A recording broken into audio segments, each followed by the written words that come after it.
Hi, I'm Senator Martin Heinrich. It is one of the highest honors of my office to be able to nominate qualified New Mexicans for admission to our nation's military service academies. As the chairman of the Military Construction and Veterans Affairs Appropriations Subcommittee, I am committed to supporting the strongest, best trained, most well-equipped military in the world. Our service academies play an essential role in educating and training the military leaders who will keep all of us safe in the years and decades ahead. It is always inspiring to see so many New Mexico students who are eager to apply for admission to our military academies and serve our country.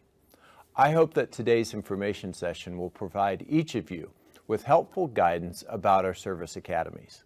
You will hear directly from representatives from each service academy and also from Rotc programs at colleges and universities in New Mexico. As part of this process, I am looking for applicants who demonstrate exceptional leadership ability. I'm committed to running a transparent and inclusive process that ensures every student has an equal opportunity to be nominated. I want to be sure that I am putting forward candidates who reflect the many faces of New Mexico's communities. And I'm grateful to all of the New Mexico students joining today for your willingness to serve and for your engagement in this nominations process. I encourage each of you to reach out to my office if you have any additional questions that we can help answer or if we can help connect you to additional information. Thank you. Hello, Senator Ben Ray Lujan here. New Mexico has a rich history of service in all branches of our military. Today, I'm proud to continue that tradition by announcing that my office is currently accepting applications for nominations to our United States Service Academies. To date, I have helped dozens of New Mexicans jumpstart their military service careers with these distinguished academies. I encourage all prospective applicants to reach out for assistance to hear more about this life-changing opportunity to build critical skills and serve our country. Applications are now open, and those selected by service academies will begin their service in June of next year. Please visit my website at lujan.senate.gov/academies or call my office at 202-224-6621. That's 202-224-6621 for more information on submitting your application. Thank you.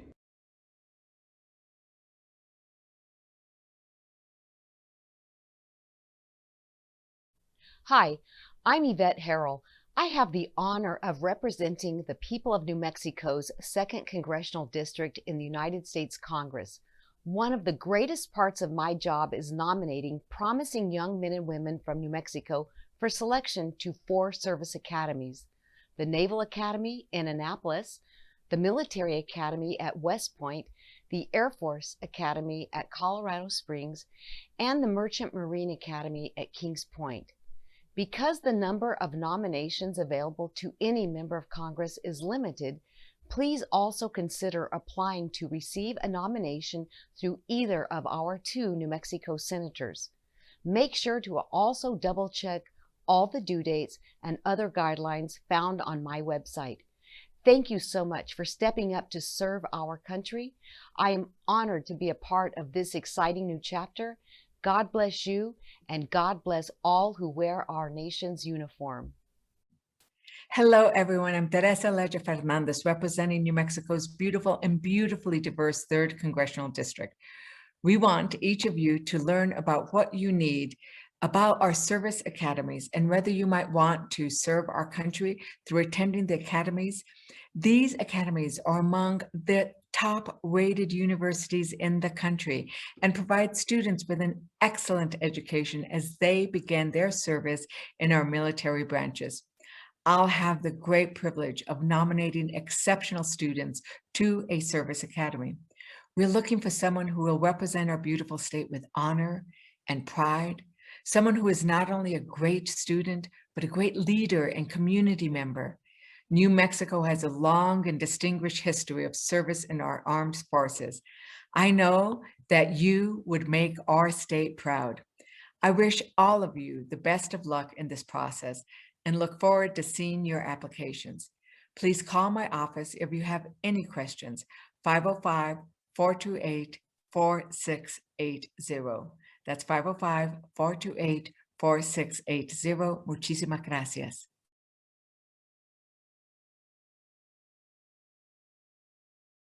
Now to get things started, this is an overview of the nomination process for New Mexicans interested in attending one of the 5 military service academies: the U.S. Military Academy in West Point, New York, the U.S. Naval Academy in Annapolis, Maryland, the U.S. Air Force Academy in Colorado Springs, Colorado, and the U.S. Merchant Marines Academy in Kings Point, New York. The U.S. Coast Guard Academy in New London, Connecticut does not require a congressional nomination. For students who want to experience a military environment while getting a first-class education, the service academies offer an outstanding education and full 4-year scholarships. Tuition, books, board, and medical and dental care are fully paid for all 4 years. The competition to get in is fierce, and admission criteria include high school academic performance, standardized test scores from your SAT and/or ACT, athletic and extracurricular activities, your leadership experience and community involvement, and a congressional letter of recommendation. Graduates of all academies receive a Bachelor of Science degree and are commissioned as officers in their respective service branches. After graduation, they are obligated to serve a minimum of 5 years. First slide, please. Nominations. So who can make a nomination? There are multiple nominating sources available to New Mexicans under 2 categories: congressional and service-connected. Service-connected or presidential nominations are reserved for dependents of career military personnel. If a student thinks that they may be eligible for this, they should talk with the admissions officer at the academy that they are interested in attending for more information. Tonight, we'll be focusing on the congressional nomination process. Most students can apply for a nomination from up to 4 congressional sources. There are 2 U.S. senators, their U.S. representative or House member, and a nomination from the Office of the Vice President. Students interested in applying with the Office of the Vice President should talk to their admissions officer at the academy that they are interested in for more information on that process. Next slide, please. So now, who is eligible? In order to be eligible for a nomination, you must be at least 17 years old, but not have passed your 23rd birthday. You must be a U.S. citizen, and your marital status, you must be unmarried, not pregnant, have no legal obligations to support children or other dependents. One question that comes up quite a bit is when you can start your application process. So if you are graduating next year as a senior, then you can begin the process now. If you have advanced grades and you're graduating next year, but are under the age of 17, you will need to hold off and apply the following year, or until you are going to be 17, the year you would go into the academy. But if there are questions regarding this process and when you should or can apply, feel free to ask that within the chat box. Next slide, please. So the application process. Senators Heinrich and Lujan have tried to simplify the application process to be considered for a nomination process. We've done this by requiring an online questionnaire, your academic test scores, your official transcript, 3 letters of recommendation, all due by October 7th. This is a hard deadline required by all of the congressional offices. If you do get everything in by the October 7th deadline, you will be guaranteed an interview for consideration. Next slide, please.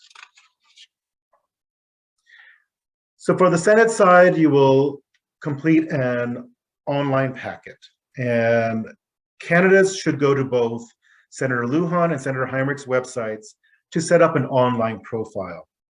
While the process and materials are nearly identical, you will have to set up your own individual profiles with each office. Students are encouraged to develop a well-written profile, and you may copy and paste materials from one section to the next. There's no need to reinvent the wheel here. On this online application, this is your opportunity to brag about yourself. Include every student organization, sport, or club that you've been a part of, every award that you've received in or off of campus, and also include any paid or unpaid work experiences. On the online application, you will be able to rank your preference of academy. So for example, if you are interested in only attending the Air Force Academy, mark that as your #1 choice and leave the rest blank.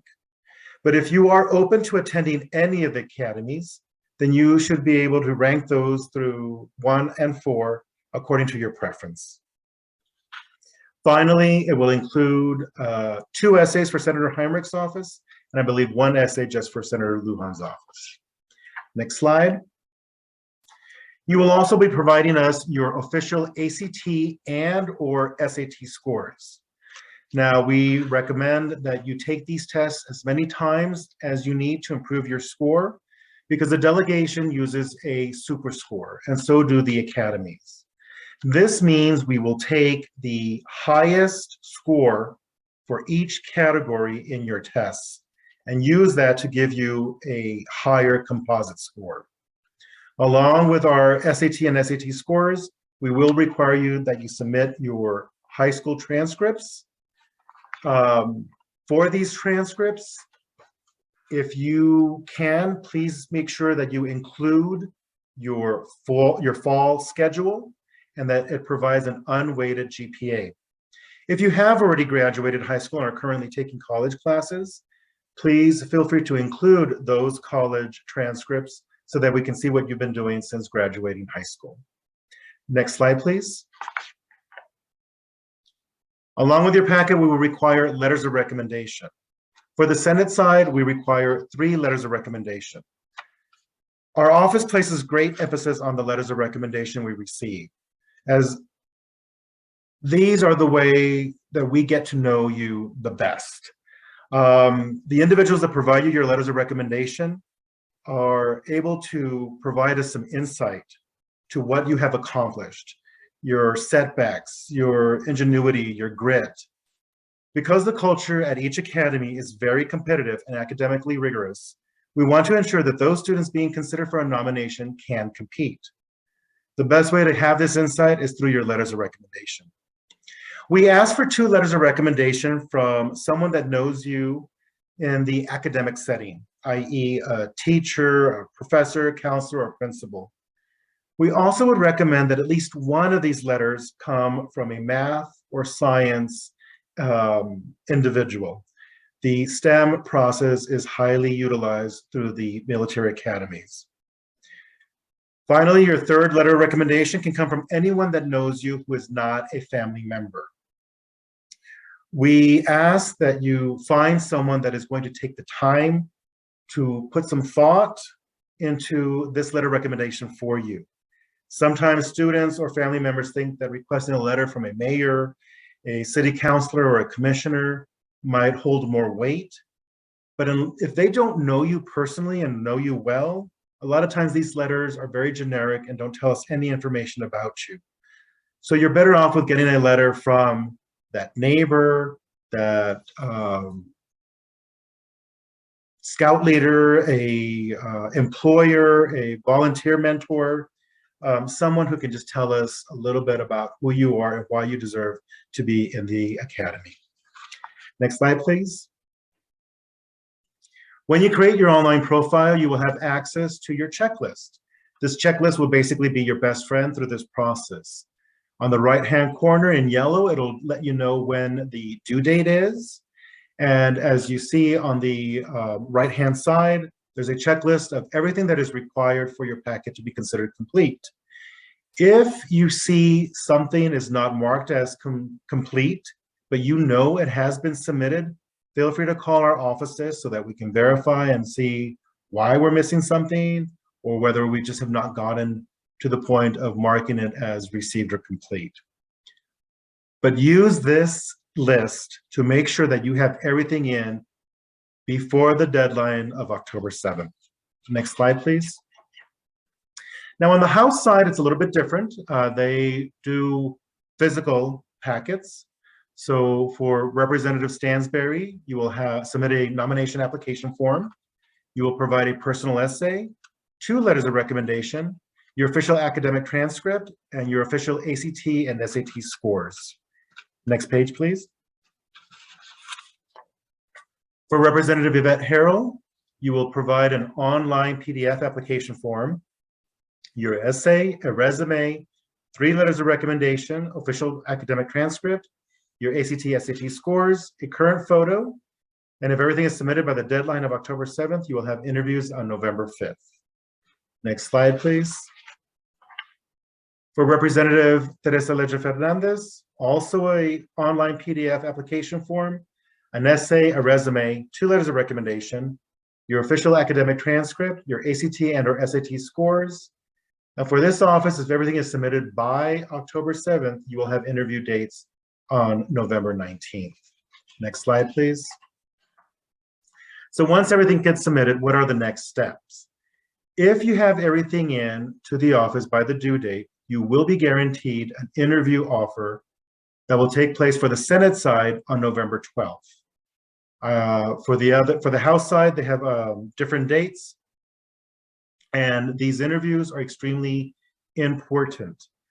They really give us an insight about your character and your preparation to participate at the military academies. So do your best to prepare. If you're not familiar or comfortable with being interviewed, we recommend that you ask a teacher or a counselor. If you've got a part-time job, ask your boss or manager to interview you. These interviews are basically based off of the information you provide on your online application, your essays, and the letters of recommendation we receive. So there is nothing out of the blue that'll be thrown at you. These are questions regarding you as a person and your interest in attending a military academy. For these interviews, be sure you dress to impress. That means we recommend that applicants come in business attire, or if you are in JROTC, feel free to wear your uniform. We also recommend that you always show up early for your interviews and prepared. These interviews will take place either virtually or in person. Those options are still being determined, and you will be notified the method of the interview once it gets closer to that part. Next slide, please. So now, during these interviews, you will be interviewed by an Academy Nomination Review Board. Each member has their own review board, and these individuals play a very important role in helping the senator and the representatives select their nominees. These individuals are made up of 3 folks that have diverse backgrounds in military service, community and or higher education. Many are graduates of the academies themselves.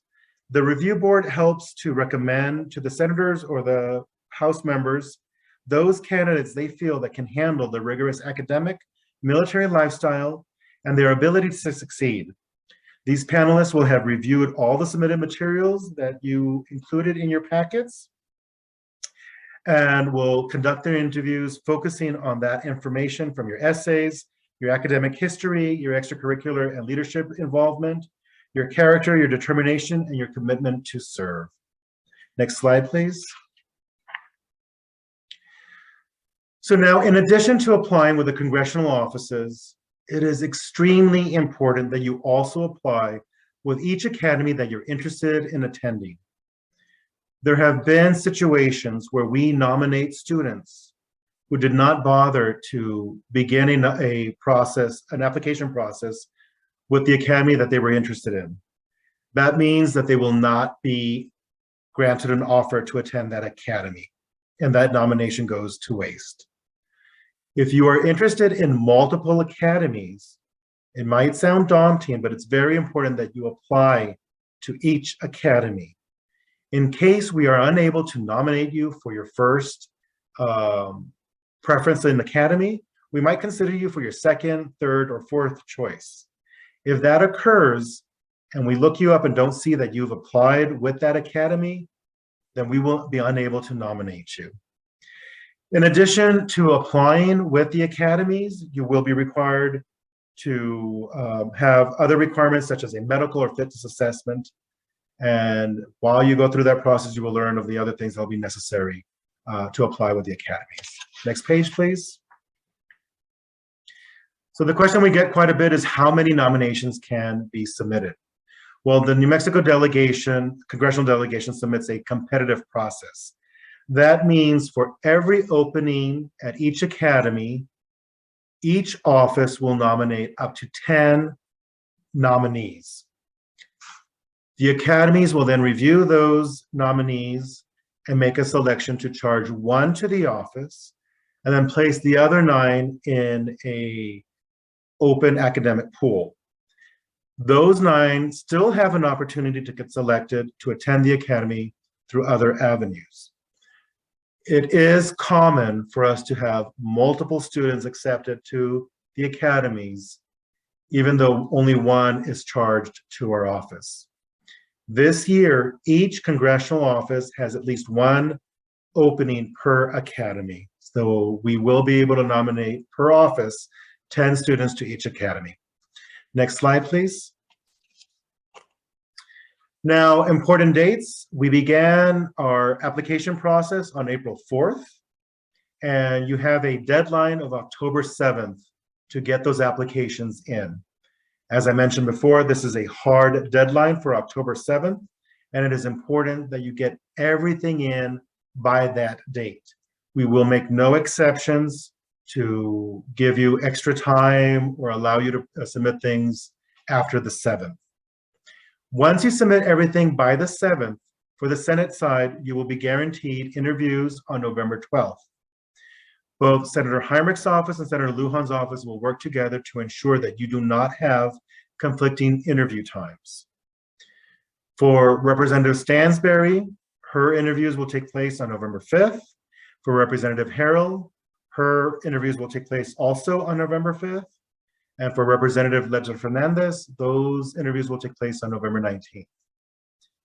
By mid-December, you will be informed of nominations. Next page, please.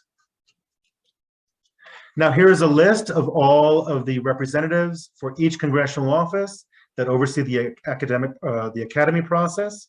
If you have any questions, please feel free to reach out to us, and we will be more than happy to answer your questions or get you some guidance.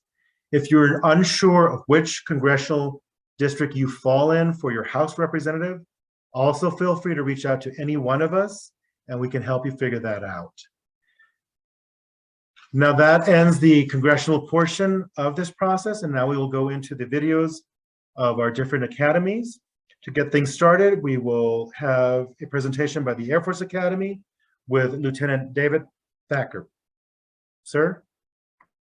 Howdy, everyone. My name is Lieutenant Thacker. I'm a recent 2021 graduate of the United States Air Force Academy. I'm currently an active duty officer in the United States Space Force, going to cyberspace training in a couple months. And I'm excited to talk to you about the best school in the nation. So we can hit the next slide. So this is the Air Force Academy. It's beautiful. It's located in Colorado Springs, not too far from the nearest Chick-fil-A, but close enough that you can study when you need to. I spent 2 years in the dorm you can see on the far right. And then there's a dorm off to the left too, that about half our student body gets to live in as well. It's a beautiful campus. It's a little bit closer to home for you guys than the rest of the service academies.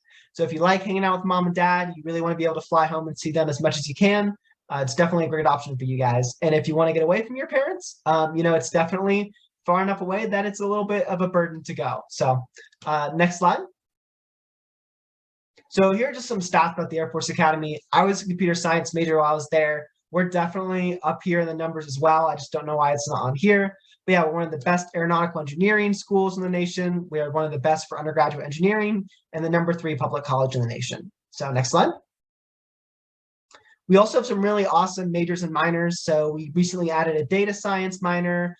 Recently added a nuclear weapons and strategies major that you can take, as well as space warfighting. So if you really think about any degree you could really want to do at the Air Force Academy, you can definitely go out and do it. Next slide. We also have arguably the best athletics teams out of all the academies. We really like to rib on Army and Navy, depending on who gets to win each year. I never got to see a Commander-in-Chief trophy while I was there, but I think we'll get it this year and beat Navy. It's the only thing that matters, right? But if you like cross country, if you like track, if you like football, you like basketball, if you like any of the D1 sports, we have all of them. And if you don't, we have a lot of club sports you can take a look at too. Next slide.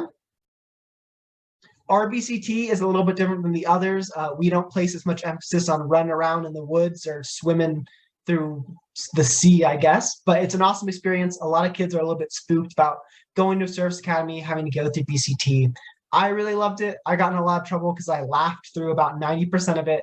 But if you have a good attitude and you come in physically fit and ready, that's definitely an awesome experience and you will never forget it. I was just talking to some friends of mine last week about how awesome it was, us going through it together, and those friendships last a lifetime. Next slide.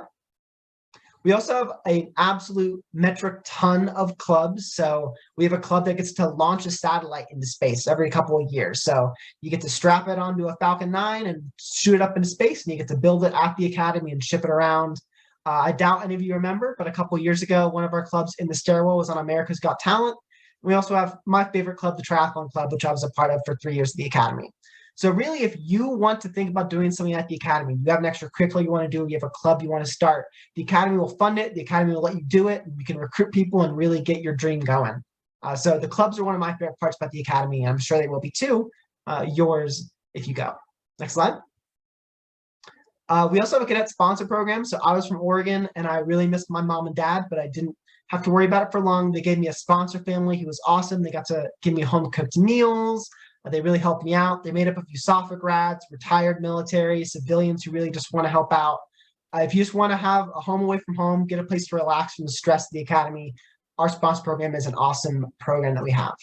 Next slide. So quick sidetrack story. We have a lot of programs we get to send you to over the summer, over spring break. My favorite memory of one of these was I actually got to go to the Omani Air Force Academy over in the Middle East. Spent about a week and a half there learning their culture, learning how their military operated. It was an awesome experience. The government actually paid me more to go and do than I would have earned regularly, and it was completely free. We also send all our 2 days to random Air Force bases around the country so you can experience jobs. You do lots of summer research. I have people who went to go work at NASA, the NSA, really awesome programs like that that you can get at the other service academies, but I think ours are a little cooler. Next slide. We also have all the airmanship programs. So if you want to jump out of a perfectly good aircraft, or you want to fly an aircraft, or you want to hack a plane or an RPA, or you want to launch something into space, fly a glider or fly a drone, you can do all of these things at the Air Force Academy. They're all free for you to do.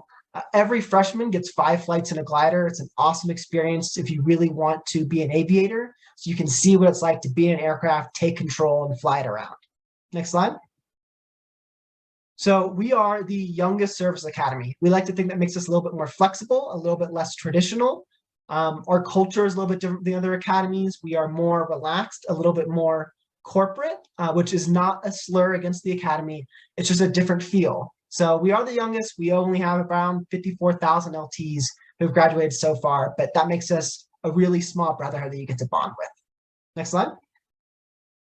We have 35 different career fields. Every year, about 50% of each class, so 1,000 kids, gets to go on and become pilots in the Air Force. 10% gets to go on and be Space Force, and 10% gets to go to grad school. So that could be law school, medical school, public policy graduate schools. I have friends who are getting their nursing degrees, their doctorates, all these types of postgraduate schools that the Air Force will pay for you to go and do. Next slide. These are all the career fields. Obviously, the one people really are after is pilot when they think of the Air Force Academy. But acquisitions people get to buy whatever they want for the Air Force. Obviously, whatever they want is a little bit of an exaggeration. Or you can go work in intelligence. You can go be a weather officer. You can go be OSI, which is the NCIS of the Air Force. These are awesome career fields that you can serve in and have a great time doing. Or you can go to the next slide and go to the Space Force, which is the coolest. So we only have 5 career fields. Mine is cyberspace, but we also have intelligence. Space ops people get to fly the satellites. Engineers get to build them. And acquisitions gets to buy the rockets that they get to go up into space on. So Space Force is really small, but it's really awesome. We are arguably the best commissioning source in the Space Force. The other service academies will commission maybe 1 or 2 a year. But if you want to go into the Space Force, it's the Air Force Academy. Next slide. So our application is a little bit like everyone else's. You got to be academically competitive, physically qualified, medically qualified, have good character and leadership, and of course, get a nomination. So let's go on. Next slide. Here's a little bit of our stats. They're going to be the same for the rest of the service academies. Just want to kind of get this out of the way so they don't have to talk about it as much. But again, so you're seeing these averages. If you are below these averages, I wouldn't be super worried. These are averages. Obviously, if you have a 1.4, then definitely start hitting the books. But these are averages. So some people are way above them. Some people are way below them. So don't get depressed if you're not at exactly a 3.85 or a 4.0. Next slide. We also have a CFA, all the service academies do. So make sure you're passing that basketball throw. I remember 5 years ago trying to get in and trying to throw at basketball as far as I could, and I didn't start soon enough, so I didn't do as well as I can. The basketball throw is all about practice, making perfect. Everything else you can just hit the gym and work on. I can't answer any question about the DOD-MERB, so if you have a question about that, I would apply to the academy and let them tell you no. Next slide. We also really want to see you demonstrating character and leadership. Just a personal plea from me, don't do 12 things and regret your high school experience and be like, oh man, I wish I had really focused in on student government or really focused in on Civil Air Patrol. The academies don't want to see you spread yourself too thin. We want to make sure that you are invested in organizations and invested in making changes in those organizations. So try and focus on one or two of these things, get leadership from it, change your organization for the better, and demonstrate your character. Next slide. So we have around 11,000 people apply to the academy each year. It slowly gets whittled down to around 1,200 people that we admit. So we are an extremely competitive school, as are all the service academies. But you can see that the qualified candidates are really the people who complete their application. So as long as you complete your application to a service academy, instead of competing with around 11,000 people, you are competing with 4,000. So those odds are a little bit better. So definitely, we say in admissions, complete to compete. You got to complete your application if you want to get in. Next slide. We also have awesome Air Force preparatory schools and Falcon Foundation preparatory schools. The USAFA one is on base. We have a pretty good acceptance rate out of there into the academy proper. And we also have the Falcon Foundations, which are preparatory schools scattered across the nation. We give you a scholarship to go there. And then at the end, you have a pretty good chance of getting into the academy as well. If you get one of these, or you're interested in one of these, definitely reach out and I can talk to you about them. They are awesome opportunities to serve your country. Next slide. All right, so that's the end of my presentation. Just to sum it up, we have no tuition costs. We have no room and board costs, but our room and board is the best out of all the academies. A guaranteed career where you can fly if you want to. You get a sweet monthly stipend and medical and dental coverage. So if you're like me and a little bit blind, you can definitely get your eyes zapped out and now see 20/20. So it's an awesome school. I really love it. If you have any questions, throw them in the chat. And over to Major Lacey for Air Force ROTC. Thank you. Thank you very much. I'm the other half of the commissioning for the Air Force. Major Lacey, I'm a faculty member here at the University of New Mexico, the flagship university for your state. And I also will do a favor to the New Mexico State University down south at Las Cruces. There are 2 Air Force ROTC detachments at both of those locations. So we're here to give the same pathway, all the same bells and whistles that the lieutenant just spoke about. We do the same thing, except you get to be a real-time college student while you're doing it versus being locked down in the academy. Although beautiful, nothing can beat Albuquerque. Next slide. And here is Albuquerque, New Mexico, home of the Lobos. If you come here, it's a really wonderful university, has a great medical department, has great research opportunities, is really top-notch in terms of its support of the military as well as its support for ethnic diversity. Next slide. We, however, been here since 1949, a commissioning source, one of the 3 pillars of commissioning for the United States Air Force. And as the lieutenant said, Space Force. We're going to be one of the avenues to get into the Space Force. We've actually had a couple commissionees come through and go into Space Force and go work in satellites. We're a small detachment, normally around 60 cadets, but that gives us an opportunity as instructors to really get some hands-on training, hands-on professional development. Next slide.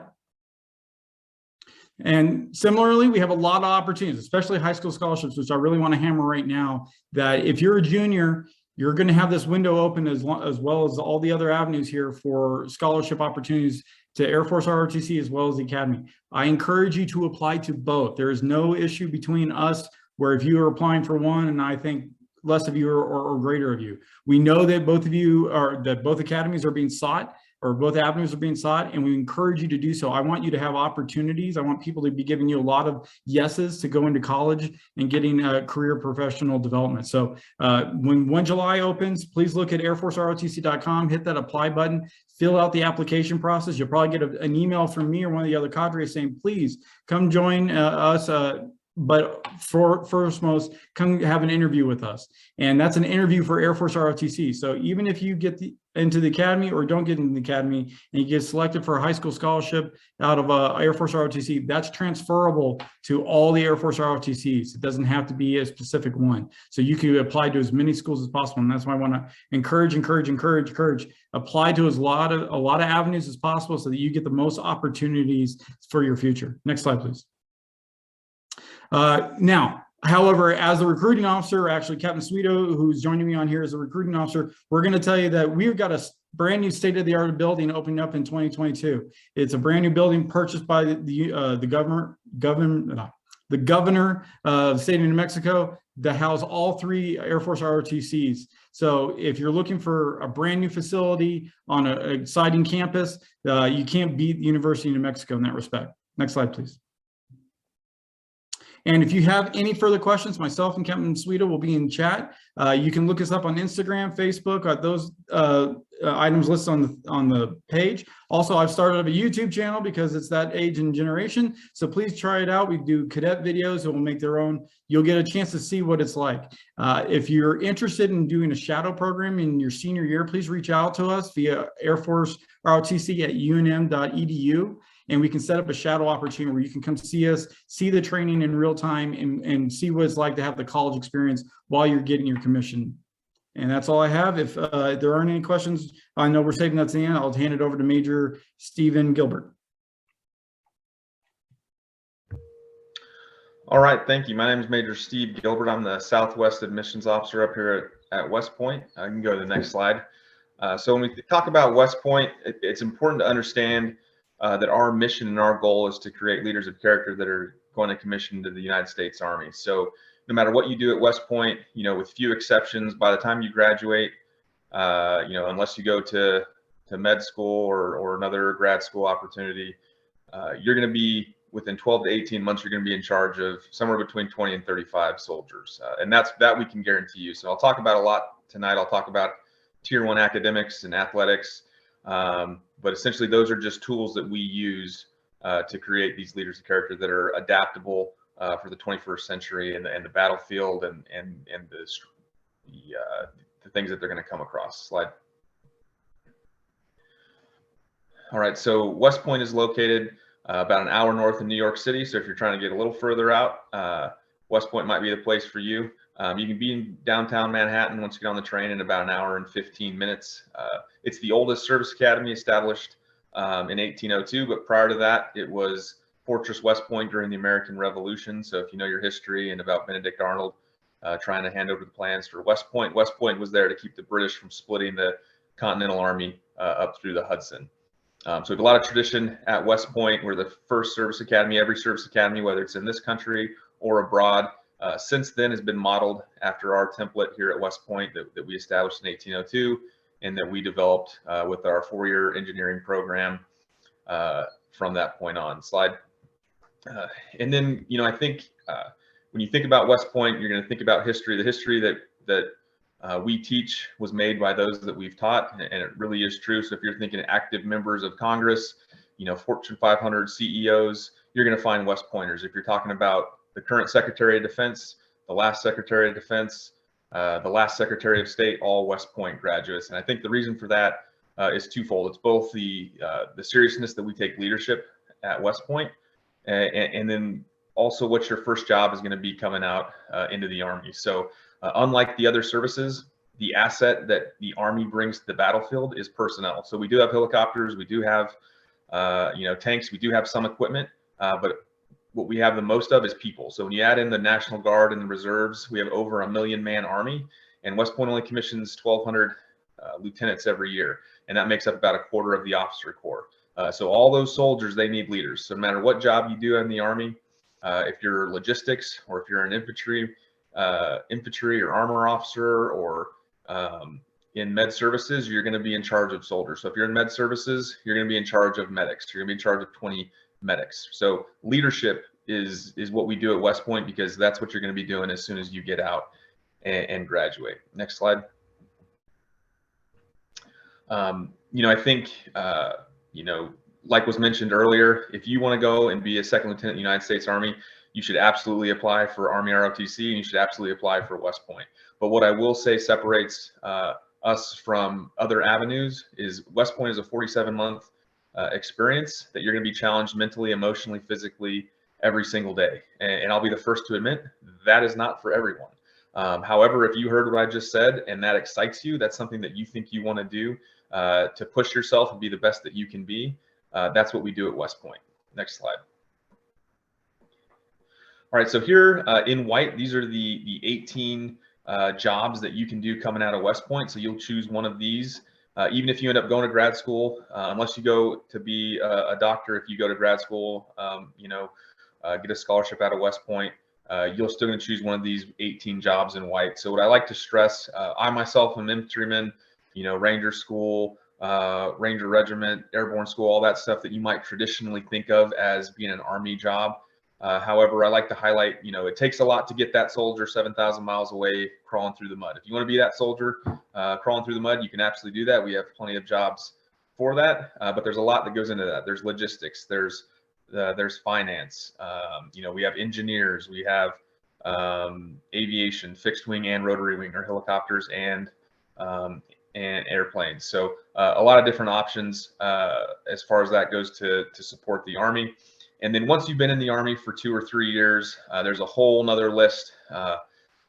We've mentioned a few of them here, but even longer, probably, you know, longer than all these names on this list. You know, you can go into the JAG Corps, you can go into functional areas if you want to be in an embassy somewhere around the world, take advantage of the language that we're going to teach you at West Point, special operations, that sort of thing. Those become available to you after you've been in the Army for a year or two. Slide. All right, we can go ahead and go to the next slide. A little bit about Cadet Life. So we're ranked #1 in the nation every year that I've been here. So I've been here for 3 years. It's never, you know, if you're looking at best engineering schools, you know, our nuclear and our civil programs usually bump around in the top 5. Some years we're 1, some years we're 3. But what never changes are access to professors. And it comes from the way we're structured. So your average class size will be 15 to 18 cadets in a class with you, and by the time you get to your major, I'd say it's closer to about 11 or 12 in every class. So that's a good thing and a bad thing, right? If you don't do your homework, it's hard to hide in a classroom of 13 people. But the advantage is every teacher, every instructor you have, professor is going to be there in your class teaching you. There's no such thing as TAs or teaching assistants at West Point. There's also no such thing as freshman English when you're in an auditorium of 500 people. So you're going to get, you know, that top level instruction from your instructors. 30% of our faculty are PhD professors, civilians, just like you find at a normal college or institution. The other 70% are split between career professors who have essentially changed their branch. They're in the Army, but they're going to be professors the rest of their time at West Point. And then adjunct faculty like myself with advanced degrees who are on 2 to 3 year assignments. But what that does is that means that you've got 70% of your faculty probably were in your shoes at one point. They've all been at least company commanders in charge of somewhere between 100 and 200 soldiers on a daily basis, and now all they have are maybe 2 or 3 sections of 15 students that you know they have total access to. So there's no such thing as office hours or anything like that. You know, there's stories of cadets reaching out to their teachers, you know, the night before a graded event and asking questions, and the teacher saying, "Hey, just come by my house. I'm right down the road, and we'll talk this thing out." Not unheard of at West Point. Additionally, as I mentioned, you can get a scholarship coming out of West Point. So we're #5 all time for Rhodes Scholars, Gates Marshall Fulbright, all those things. If you want to go to Oxford for a year, taking advantage of that, and then catch up with your peers at Fort Rucker because you're going to flight school or whatever your job in the Army is, you can absolutely do that. Slide.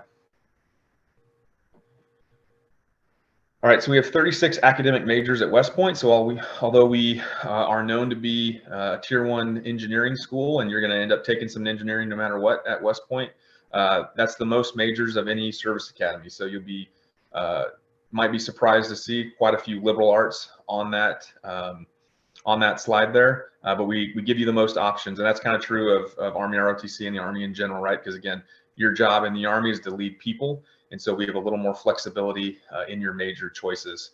And if you really want to dig in the weeds on this, go to our website under academics, and you can look at all the majors and minors that are offered. Slide. All right, for your military journey, your first 2 summers are pretty lockstep. You're going to go to basic training. We're going to teach you everything you need to know to be a cadet: how to walk, how to talk, how to qualify in your M4 weapon system, how to do land navigation, that sort of thing. Your second summer, we're doing team level operations out at Camp Buckner. You're getting a little cold, a little wet, and a little tired, and that's kind of where the laboratory that we use for leadership development. It works, believe me.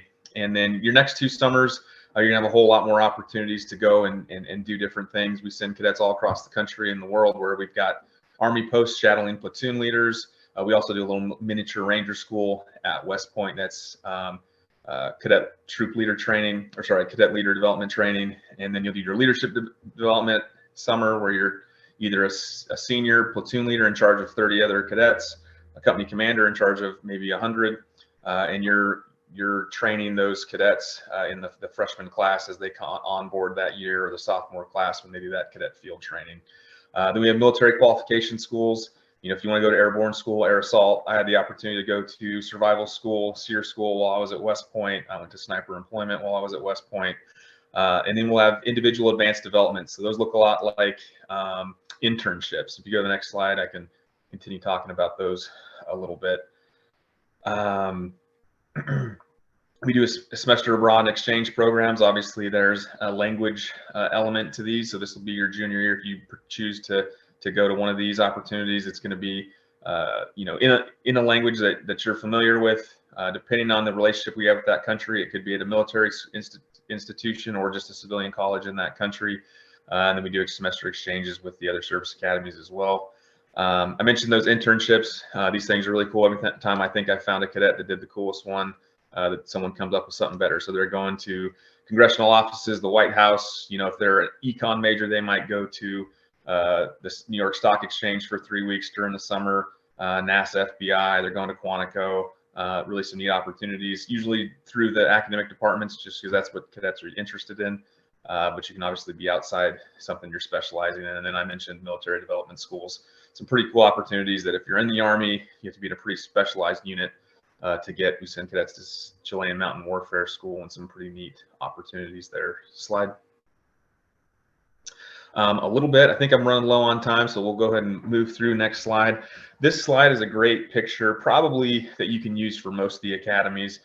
This is how we evaluate candidates' files. So if you're really wondering how to leverage your time in the next, couple months, 60% is academic. That's the most important. Those are your standardized test scores and your GPA. 30% is leadership. Those are your high school athletics. Are you a varsity letterman or woman? Are you a captain? Those things matter. What are your extracurriculars? We have school official evaluations. Those are kind of our replacement for letters of recommendation. And then the candidate fitness assessment, which is shared by all academies. We do require videos for the push-ups and the pull-ups or flexed arm hang if you're a female and you choose that event. And that one's pass-fail, so that's important to note. Slide.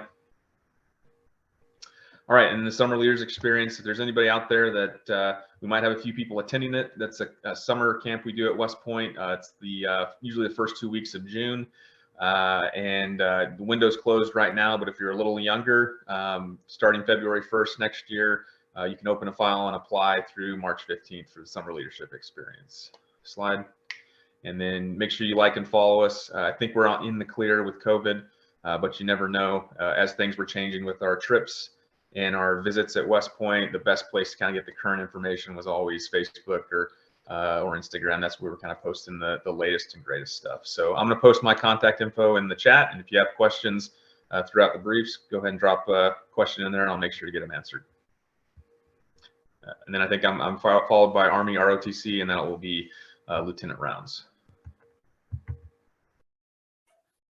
Awesome. Hey, thank you, sir. I'm Lieutenant Rounds. I'm here to talk to you today about Army ROTC at UNM. I have the unique perspective of actually graduating from West Point back in 2018 and now teaching at ROTC 4 years later.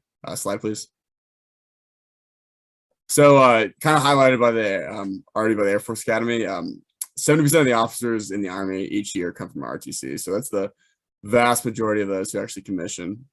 UNM is about a mid-sized program amidst that for the ROTC programs. We have the opportunity at UNM to have like an incredibly diverse set of cadets coming through that can become officers. Slide. So similar to the Air Force ROTC program, the Naval ROTC program, going through Army ROTC, you can get essentially a free ride for going to college. We provide a stipend per semester, as well as tacking that on to any other scholarships that you may have received within the state. Most of our cadets, once they get contracted, either in the second semester of their freshman year or the first semester of their sophomore year, are making money with each semester they're at in college. So while you're not coming in thinking you're going to get everything paid for, by the time that you graduate, you'll be actually pocketing money and not having to work a second job to go to school. So that's a benefit that ROTC provides. Next slide, please. Similar to any of the other commissioning sources, we're looking for the same things. We're looking for scholar, athlete leaders. So we're looking for people with that strong academic background who performed well in high school, looking for people that participate in high school sports, were in their Rotc program, and looking for community leaders who are involved in their student government, being the captains of their teams. So we want a well-rounded candidate to come and be a cadet, UNM ROTC. Next slide. So I know Major Gilbert talked about the basic branches that were offered coming out of West Point, which are all still viable career paths for people commissioning from the UNM Army ROTC. But a thing that I want to hit on that's specific to commissioning from ROTC in the Army is you have a wider variety of things you can go into in terms of grad school. Biggest one being that you can commission into the reservist or the National Guard. So for those of you who want to stay in New Mexico after you graduate from college or want the opportunity to serve in your state, we have that. So I would say about 25 to 30% of our commissioning cadets actually commission into the National Guard. They serve in their state, they stay connected to their families, and they give back to the community that helped them out. Same thing with the reservist. In terms of other opportunities, you have nursing, which you don't have as an opportunity coming out of West Point. So we currently have 3 nursing students in the program who will commission as nurses in the Army, and they have their nursing school paid for in conjunction with their participation. You also have ed delay, which means that upon graduating from UNM, you can go into medical school, dental school, veterinarian school, law school, and seminary, to name a few. You can also become an occupational therapist or a physical therapist in the Army. Contrary to West Point, where you can only go to medical school upon commissioning, we have the ability to fill out the rest of all those specialties in the Army. So if you want to do the ed delay and go to law school right after graduation, you have the ability to do that through ROTC. Next slide. A big difference between us and the West Point is the fact that we do have an actual college experience that is, not as structured as West Point provides. Students can work jobs in college. They're not regulated in terms of when they have to be in their room at night. They have the ability to partake in a variety of extracurricular activities, and they're able to go home at any point that they want. So kind of what you gain from going to UNM, participating in ROTC, is a little extra bit of freedom that you may not have to go West Point. We still have a lot of the same extracurriculars in terms of participating in physical training. We send cadets to the Baton Death March down in White Sands every year. We still have color guard and we have recruiting events. So it's still a very involved Corps of Cadets, but you're able to have a life outside of the Corps of Cadets. And I think that's something that a lot of our cadets enjoy. And if you're looking for that balance of, personal freedom along with the military experience, ROTC at UNM really provides that. Next slide. And you can see here some of the extracurricular opportunities. We still have a lot of the summer training events. We send cadets to Air Assault School. We send cadets to Airborne School. We have cadets doing summer training opportunities at Fort Knox, shadowing lieutenants throughout the U.S. Army. And we still provide all the same things that West Point provides. We just have a different flair coming from New Mexico. Our graduates still go and post all the different bases around the world. They can go into any of the branches. You just have a little bit of a different experience as you go through there. If I got nothing else, I'll pass it on to the Naval Academy, and I'll put my information in the chat box.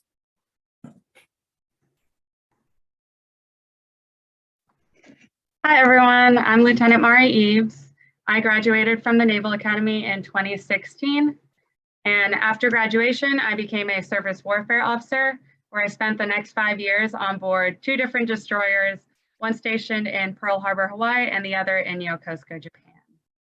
Next slide, please. So we're going to go into a little bit about who are we, what separates us from the other academies. Next, please. So the yard is what we call our campus here at the Naval Academy. The midshipmen are the students, and the brigade is our student body. So a little bit about our location. We're located in the capital of Maryland, Annapolis, right there in downtown Annapolis. So as soon as you walk out the gate, you're there. We're also about 25 miles from Baltimore and Washington, our nation's capital. So this is a great opportunity for students to participate in different internships, as well as different postgraduate degrees. We also have many different services on the yard, such as our barbershop, midshipman store, laundry. We have our post office, our own medical and dental facilities, as well. Everything that any midshipman would need is there on the yard. A little bit about our brigade. It's composed of about 4,500 students from all 50 states, territories, and foreign countries. We also have sailors and Marines directly from the fleet at the Naval Academy. Total, we have about 71% male and 28% female. And then here at the bottom, you can see a nice little picture of the Naval Academy. Next slide, thank you. So what does the Academy offer? Next, please. Going into education, everyone will graduate and commission either in the Navy or Marine Corps. So this is a 4-year college program, and everyone will earn a Bachelor of Science. We offer 26 different majors, as well as the internship opportunities we mentioned before.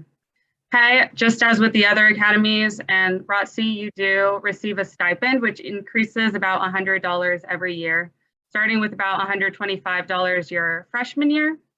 Benefits, it is a full scholarship. So that includes tuition, room, board, meals, and medical and dental coverage. So really big.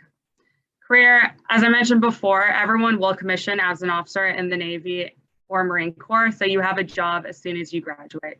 We also offer many different summer training exposure opportunities for students, so they can also see what those career paths are like before they decide. After graduation, all students do incur a 5-year service commitment minimum.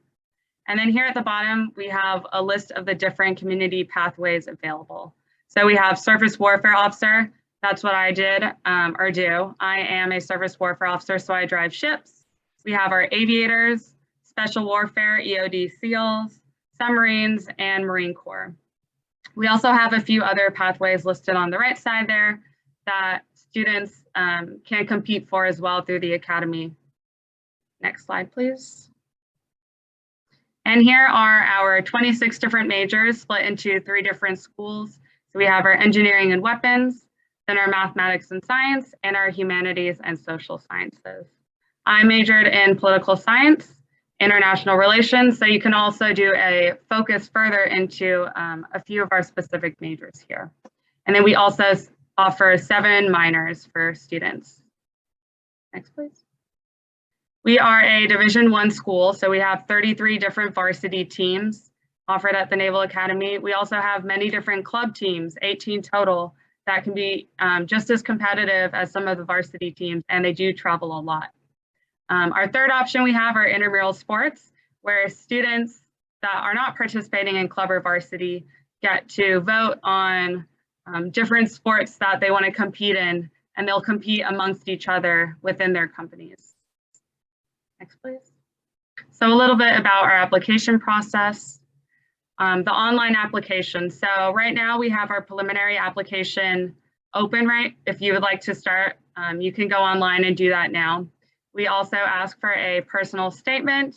Just as with the other academies, you do need to take the CFA and include your extracurricular activities that you're a part of. Unique to the Naval Academy, we have our blue and gold officer. Other academies do have representatives that interview, and our version of that is the blue and gold officer. We also require a recommendation letter from your math and English teachers from your junior or senior year. And then your school counselor will also verify the different activities you're a part of, as well as your high school transcript and sports you participated in. Next, please. So if you are interested in learning more about the Naval Academy or starting that preliminary application, You can go to that website listed there at the top, usna.edu/admissions. If you'd like to reach out to me, since I am the regional counselor for New Mexico, you can go to or email me at region4b@usna.edu. And then if you're interested in any of the varsity sports or possibly being recruited, you can go to navysports.com. We also have a Facebook, Twitter, and Instagram page if you're interested in learning more. Thank you. All right, everybody, good evening. My name is Captain Johnson. I am the executive officer here for Recruiting Station Albuquerque, and I'm also the program manager for the Nrtc Scholarship Marine Option. Next slide, please. So these are the benefits for this. So we pay full tuition ranging from $150,000 to $180,000. The only thing that we don't cover is room and board, but your universities at times will also cover that in addition to the scholarship, like myself. So you have a great chance of actually coming out of college 100% debt-free.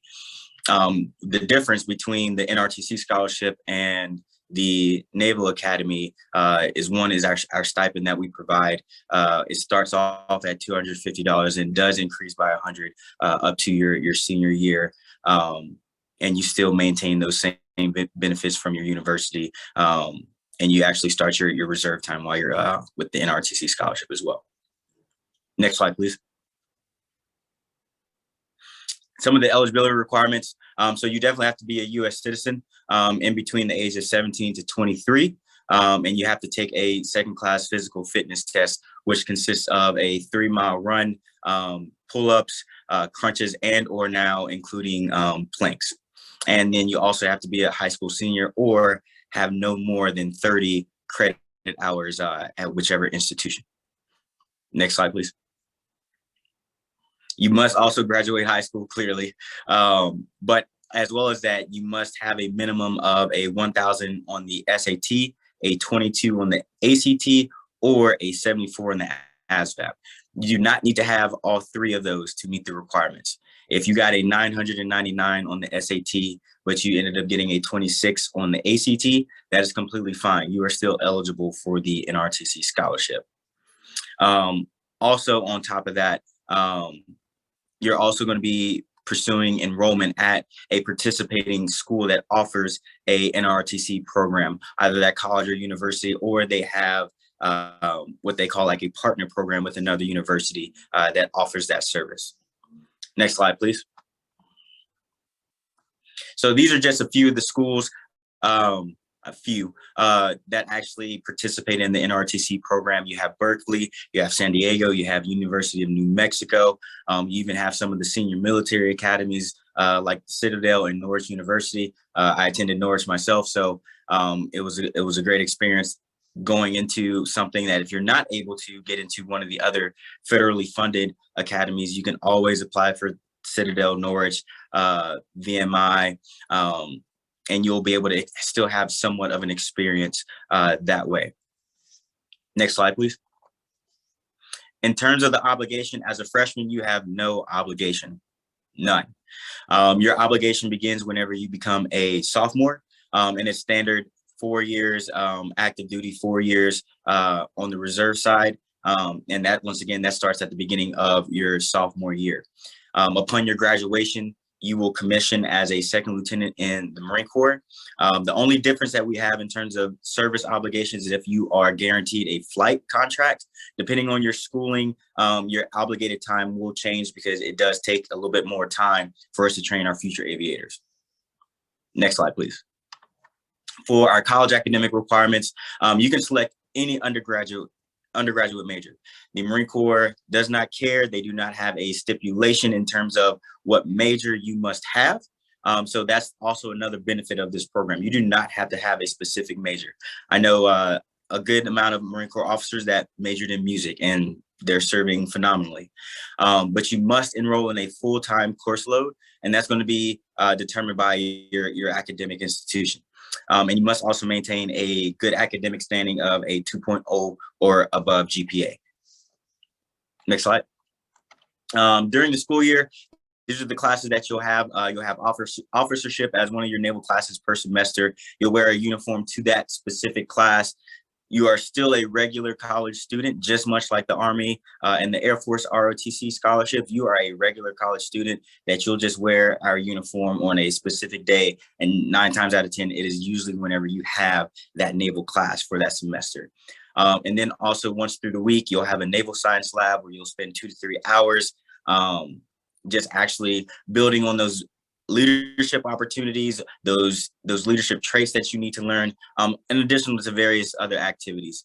And on top of that, in the mornings, you'll conduct physical training 2 to 3 times per week. That's going to depend on your naval battalion. For the summer training, the first summer is called Core Training for Midshipmen. And that's a month-long process. It was probably the most fun thing that I had done in college that was paid for by the government. And I also got paid as a sergeant during the summertime. So in addition to your monthly 250 up to 400, you're also getting the active duty pay for someone that's actually in the Marine Corps, that's been in the Marine Corps for about 5 years. But for the summer training, your first week is, depending on how they have it scheduled, is submarine week. So you get to learn a lot about submarines. You actually also get to go on one. I remember my time on the submarine. It was the best thing that I had to experience out of that 4-week training period. There's just nothing like being on a submarine, and it was absolutely awesome. Then you have SWO week, where you get to go on a destroyer, frigate, whichever type of naval vessel, and you get to actually go out there for a week. Then you have aviation week, where you learn about various aircraft. You will have the opportunity to fly a training aircraft, of course, with supervision of an actual trained aviator. But you'll also be trained to how to do that on the basics. Nothing crazy. So, and then the last week is Marine week.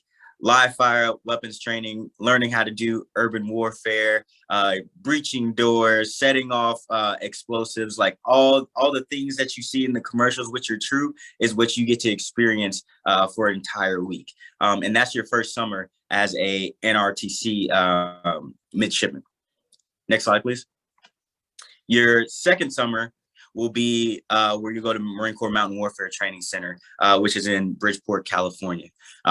It's about a 1 to 2 week evolution, and you get trained on all your mountain survival skills, field craft, your small unit tactics, and then you also get to go through the terrain ranging from 6,000 to 12,000 feet, and you'll demonstrate those learned skills. If you don't end up going to Mountain Warfare Training Center, you'll end up going to the amphibious warfare course. You'll be able to go to an amphibious unit, and you will actually get to attach to them for about 4 to 6 weeks, depending on their availability and the training schedule. But you'll get to attach to them 4 to 6 weeks, learn what they do as amphib Marines, and 9 times out of 10, you'll also get to go on one of those amphibious ships, as well as those amphibs that go from ship to shore. Next slide, please. Your third summer, which is your most important summer, is whenever you're going to go to Officer Candidate School. Your first 3 years in the Nrtc program are prepping you to go to Officer Candidate School.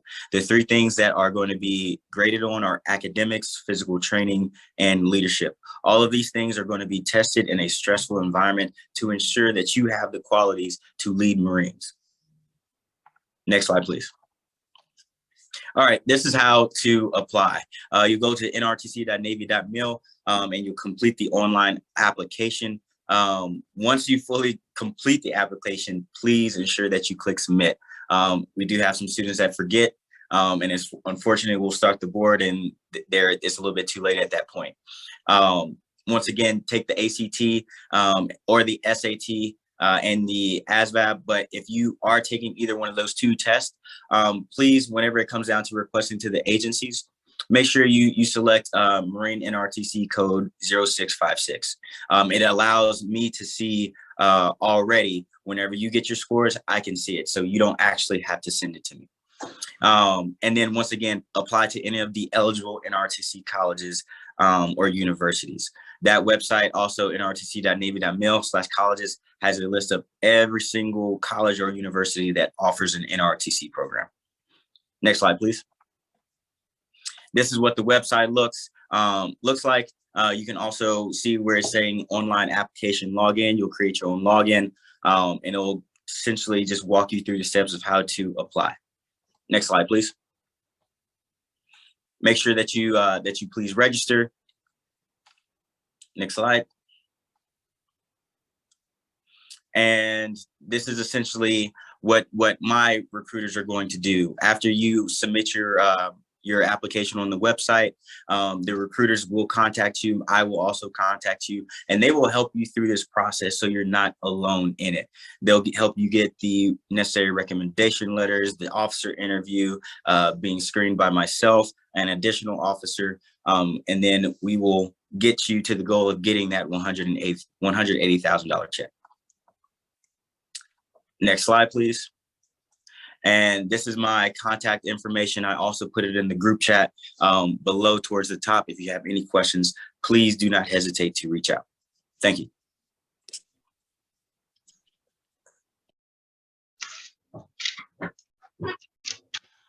Hello, Robert Miller. I'm the field representative volunteer out here in Denver, Colorado.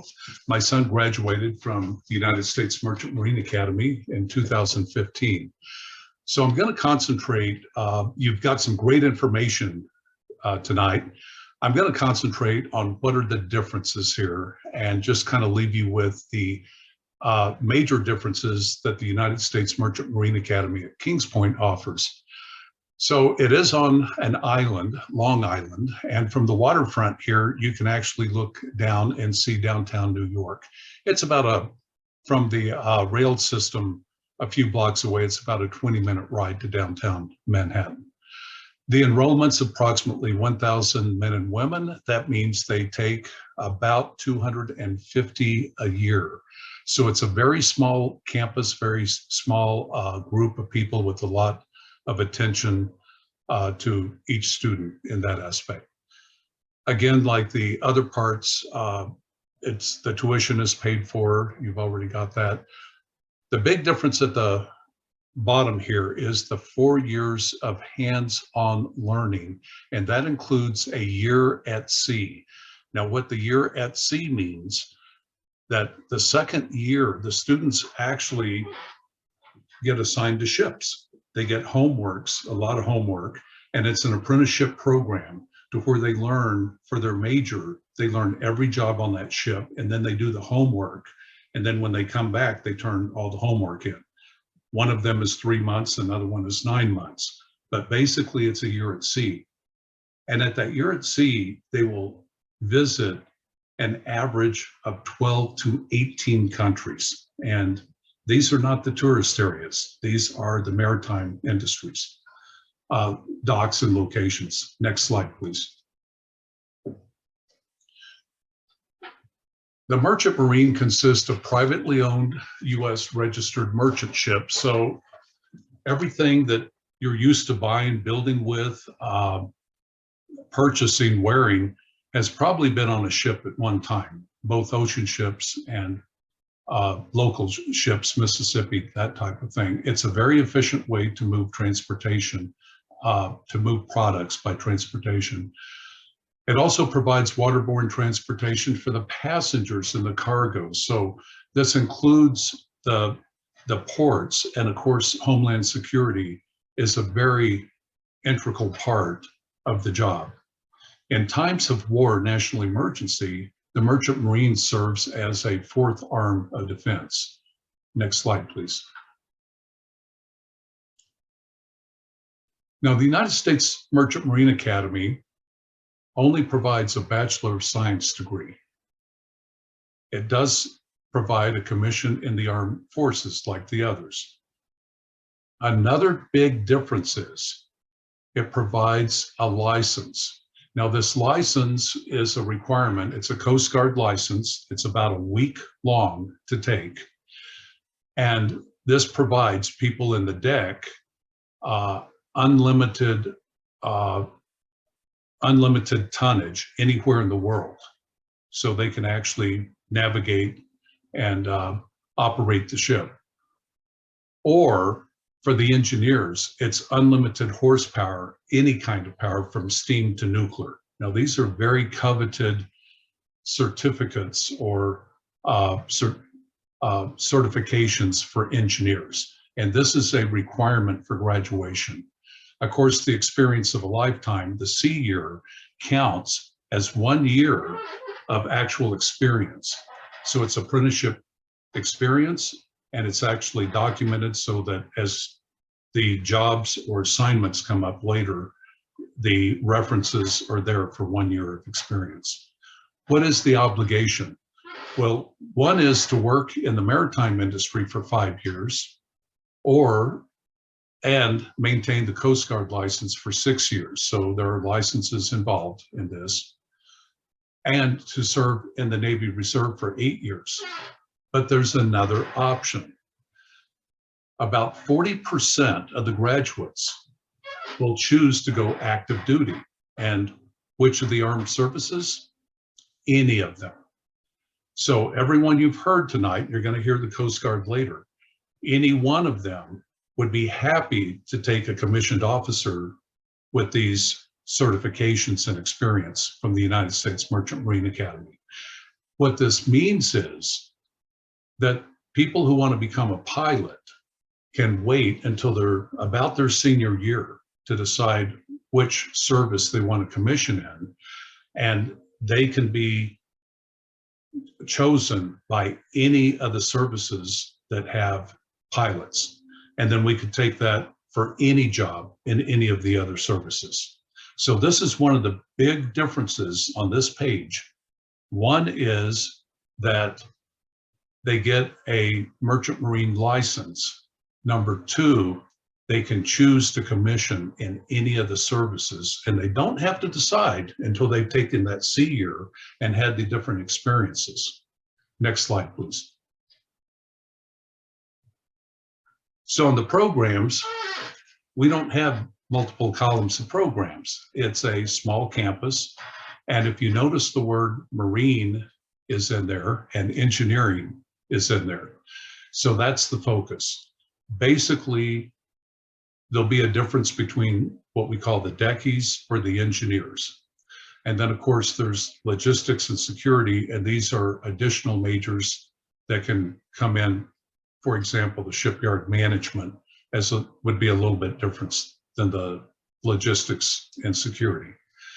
In the athletics, Division III, now I want you to think, you've got a campus of 1,000 students, and at any time, 1/4 of them are out at sea in some country doing all the learning that's taking place. So if you play sports, you're probably going to get on the team. The waterfront, very exciting. They've just had a very large upgrade. Every kind of vessel is there, from, as you can see, dinghy rowing all the way up to sailing ships. Of course, the year at sea will be on cargo ships, military sea lift command, all types of ships out there actually working in the real world. Clubs and activities, I'll let you read that on your own time. Next slide, please. So the C year is one of the really crowning things about the Merchant Marine Academy when people look at this. Imagine the second year at college being prepped to say, here's the homework, here's how you're going to report onto a ship. Students fly there, they figure it out, they get on the ship, they get the introductions, they have the clearances, they do the jobs. The jobs are described in the homework gets done, and then they get assigned to another ship, sometimes midway. Or maybe they get off the ship on an airport and fly somewhere, and they're in Cairo and they miss their ship, so they get alternate transportation to catch the ship on the Suez Canal somewhere. All these things take place in a year, and they do get to see incredible places in the world. Next slide, please. And then afterwards, as I mentioned, the options and opportunities. There are two too big to mention because it covers all the services. And there's counseling during the 4 years about those options and opportunities. So everything is covered, and you can go on the website and just see some of the examples from that point. Next slide, please. So this is just showing some of the opportunities. I'd like to mention the ships that carry the cargo. These are the most efficient and ecological way to move a lot of cargo. When you look at just how big the propeller is, imagine that's being turned by an electric motor run by turbine or diesel engines of incredible size that charge batteries up, and all the control systems on that ship that control the different doors and mechanisms to make one system work. These are all individual certifications that come later, and that includes fire training and security and other things. The person on the right by the submarines, Merchant Marine Academy engineers have those who choose, of course, have a high chance of applying to the Navy nuclear program. That's another extremely competitive engineering choice. On the bottom, you see, bottom left, you see Military Sea Lift Command. This moves military supplies to and from different places. Then I mentioned all the pilots, and I want you to listen also to the Coast Guard that comes after me. They have pilots positions too. And then NOAA is another realm that some of them go into. So that's just another option, but I'm not going to get into all the options. Next slide, please. So the academics, it's an engineering school. It's a high-level engineering school. So of course, they're looking for top candidates who want to be engineers. And again, a lot of the same requirements that you've heard from the other academies. And for USMMA applications open up May 1st, I would suggest that you get on and at least put in a request for interest and more information on the website, and that will let the Academy get in touch with you and just answer any other questions that you could have. The information's there, next slide, and that's fine. And yes, we have regions, the whole West. You can see there's a few more harbors over on the East Coast in Texas, right? Next slide. And thank you very much. I'll introduce, let's see, we got Coast Guard, Richard Hoyle next. Thank you.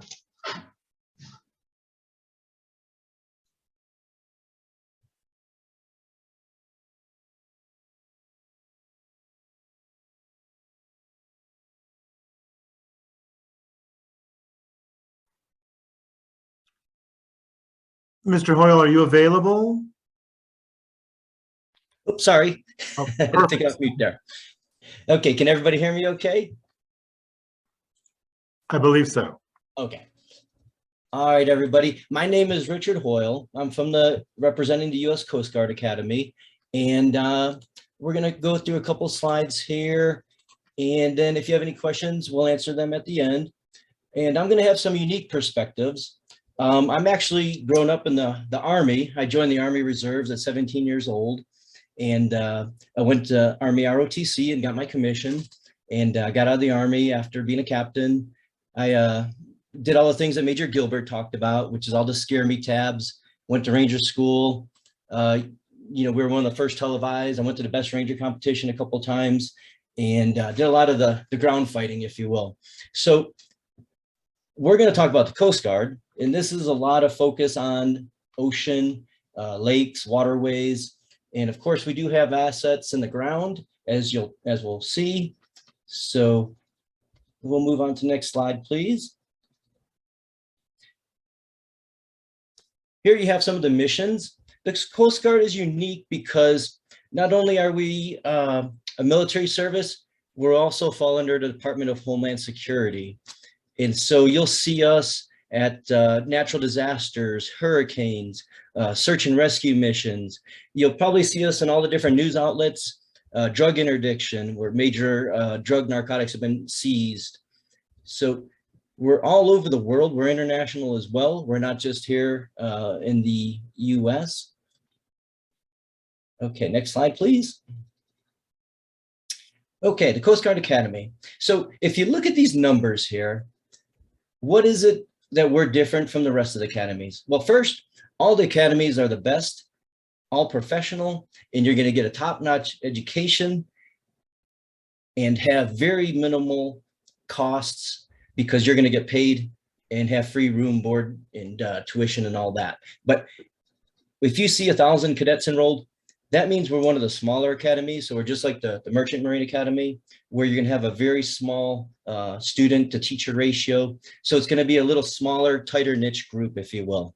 The other statistics are going to show there. We have representation from every state in the country. You can see the different minorities and females enrolled there. We have a high GPA, just like the other service academies, as well as the SAT. The ACT is optional for us. You'll see that a lot of the Coast Guard applicants or cadets are from athletics, and we focus in engineering, math, and science degrees. So definitely looking for the STEM programs. Next slide, please. Okay, best of the best. Just as I said a minute ago, all the service academies, all of our officer programs are top-notch. Our officers that teach them are the best, our NCOs.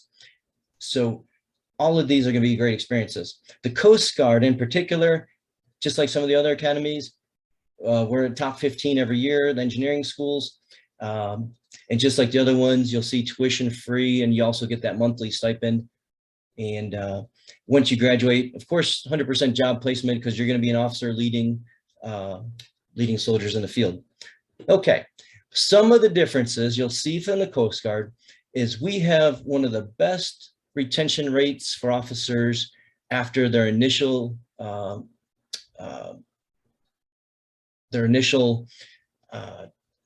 enrollment is up. So, you know, after your time, 85% of Coast Guard officers stay in and serve longer than what's necessary because they're enjoying their time there. The other one that is really phenomenal, I don't like to talk over the other university or the other service academies, but 80% of the Coast Guard Academy graduates go on to go after their master's degree, and that's paid for. And that time also counts towards your service academy requirements for the time served. Okay, and as I mentioned a minute ago, the faculty student ratio is 1:7 to 1:8. So it's really good for academics. Okay, next slide, please. Okay, leaders of character. Just like all the different services, we want the best officers out there to lead the soldiers and get mission accomplishment and success while being safe. So you'll see there, just like everybody else, it's going to take a strong GPA. As I mentioned in a couple of slides before, you probably are going to be focused in the STEM field, challenging coursework. Everything's geared towards leadership and developing leadership. And of course, we have requirements to be involved in athletics while you're at your time in the U.S. Coast Guard Academy. There's intramurals. And next slide, please. That'll go into some of the job fields. They're listed here. And just from my personal experience, my full-time job is actually federal law enforcement in New Mexico. And one of the things I see from the Coast Guard is they're involved in about every national emergency, such as hurricanes, and you name the role, they're there, from search and rescue to the environmental to basically running these operations, because they're just the professionals with emergencies. Give you a second to look at that. And then we'll go to the next slide, please. Just like the other academies, you're going to get this leadership professional development from all these different roles. You're going to be exposed to the military and expectations, the rules and regulations, tradition, A big thing with the Coast Guard Academy is going to be tradition. One of the things is, we'll see in another slide, is it talks about the USS Eagle, and every cadet since 1946 has been on this ship and traveled around the seas, learning the seamanship, and it'll vary how long they're on there. But you can go to the Coast Guard website, and it goes to different ports of entry for anybody to visit. And that's also something where the Coast Guard Academy is open for visitation as well, and learn their skills. Okay. So next slide, please. Okay. So as you can see here, I'll put this into layman terms. When you see the 4C, that's basically a freshman at the Coast Guard Academy. And as you can see, in the summertime, you're going to spend 7 weeks in rigorous training where they're basically teaching you all about the Coast Guard and getting that new discipline instilled into you. And during that summer, you also spend that 1 week on the USS Eagle that I talked about. And there's a little picture of it. It's well-renowned. If you go to the Coast Guard website, it'll have a video on there where you can see the ship in action and the cadets. So I encourage you to check that out.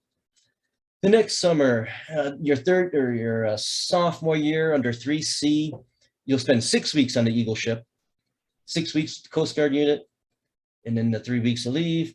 And then as a junior, you'll be exposed to the aviation training, coastal sailing program, rules of the road, some leave.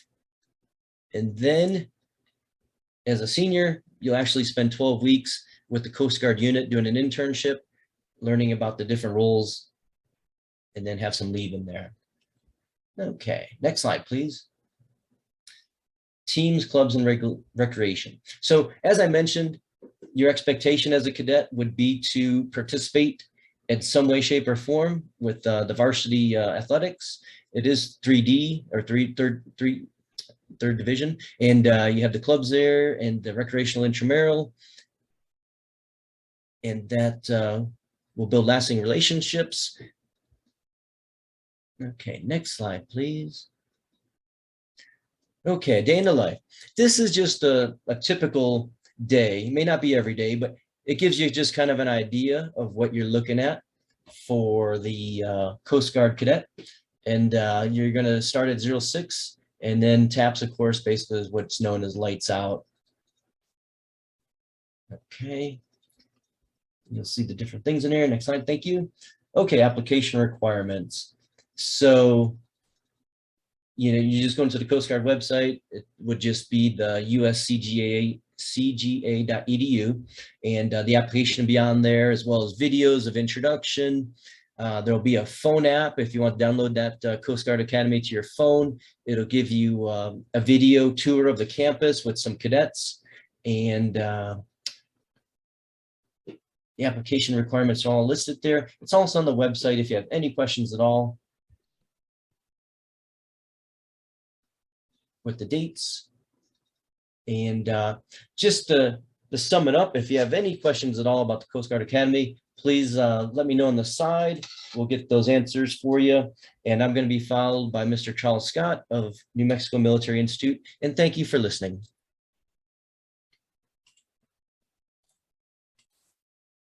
Thank you very much. My name is Chuck Scott. Currently serve as the director for the Academy Prep Program at New Mexico Military Institute. I'm a retired senior chief petty officer out of the United States Navy. I also serve as a blue and gold officer and an Air Force liaison officer. New Mexico Military Institute is a fully accredited 2-year program, and we focus on preparation of our cadets to enter one of the service academies. The program is really two-pronged. Next slide. The first program is sponsored prep. What happens if you don't receive an appointment? You've applied, you've gone through the admissions board process, you don't receive a direct appointment, you don't receive a sponsor prep school offer, you could receive a civilian scholarship through the Naval Academy Foundation, the Falcon Foundation, Association of Graduates with West Point, the U.S. Merchant Marine Academy. We currently don't have any sponsored Coast Guard preps here. So if you come in here as a sponsored prep, it's a one-year program. The Academy sets the academic requirements, and the program does an excellent job of preparing you for entry into your sponsoring academy. Next slide. So what happens if you did not apply to an academy, or you've applied and you didn't get in? You got that unfortunate declination letter. You can also enroll at New Mexico Military Institute. That's what we call a self-prep.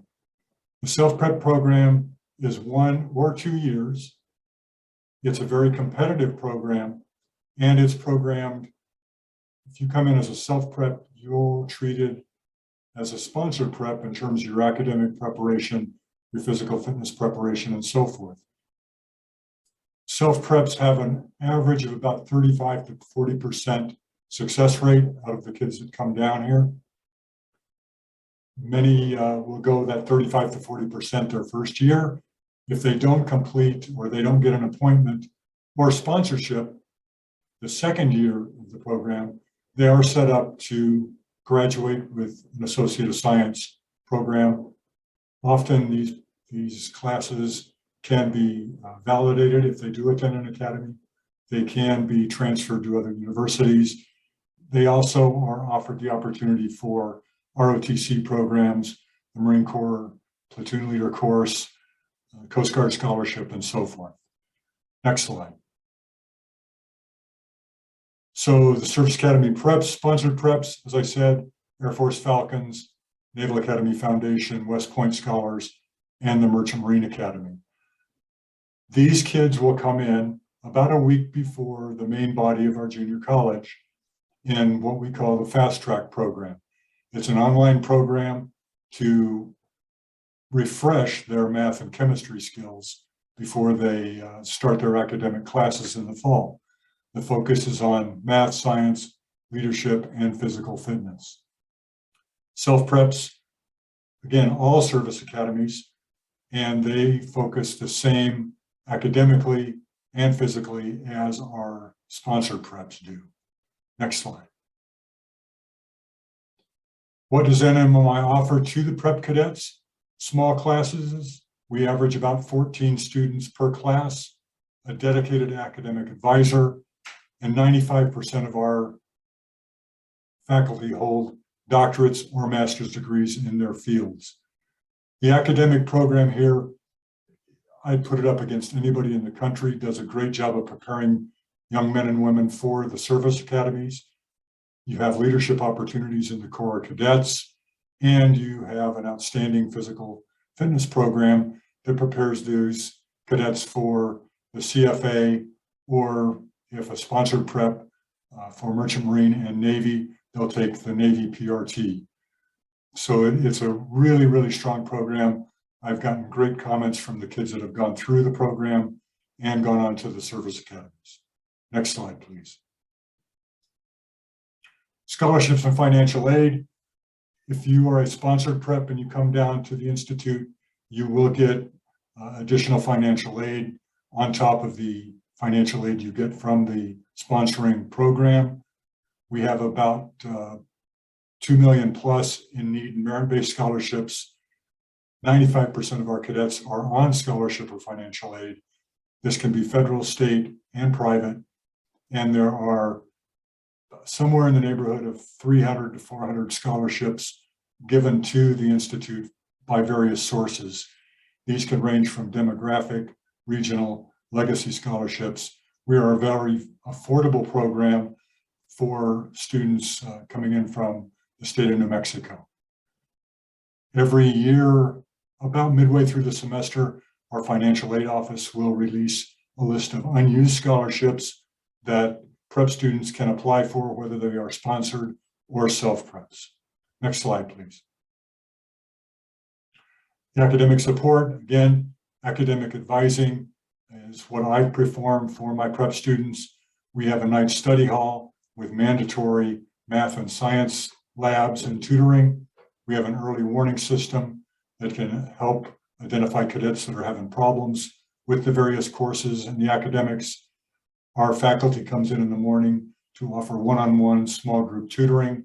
And we recently adopted tutor.com, which is a free program available to our cadets, and they can use it as much or as little as they like.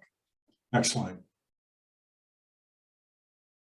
Cadet Activities, a really important part of the program. It helps you attach to the Institute. Paintball happens to be our most popular. We've got a paintball course on campus. We also have military drill team and rifle teams, offer formal balls and dances for the cadets. We have a PX and Cadet Activities Center, a ropes course, and an 18-hole golf course for those that are interested in golfing. Next slide. For athletics, for the men, we have baseball, basketball, football, golf, and tennis at the junior college level. This year, our football team happened to win the first national championship for the junior college 1A program. For women, cross country, golf, tennis, and volleyball. Our volleyball team happened to be first runner-up in the national final. So we have a very, very strong academic or athletic program down at the Institute that many of the preps will participate in when they do their year or two here. Next slide. And this is an overview of what we call the slab, the Colt football field, Bronco football field, looking down toward the Godfrey Athletic Center. To the right of the photo is Cahoon Armory. That's the venue for college and high school basketball and volleyball. Currently undergoing about a $20 million renovation and should be ready by next fall. I'm happy to speak with any students that are interested in prepping, whether they be sponsored preps looking for a prep school or self-prep students who want to come down and get involved in our program. It's extremely beneficial, and I believe my contact information is posted in the chat, as well as the final slide in the program. And now I'd like to turn the program over to Mr. Nrtc.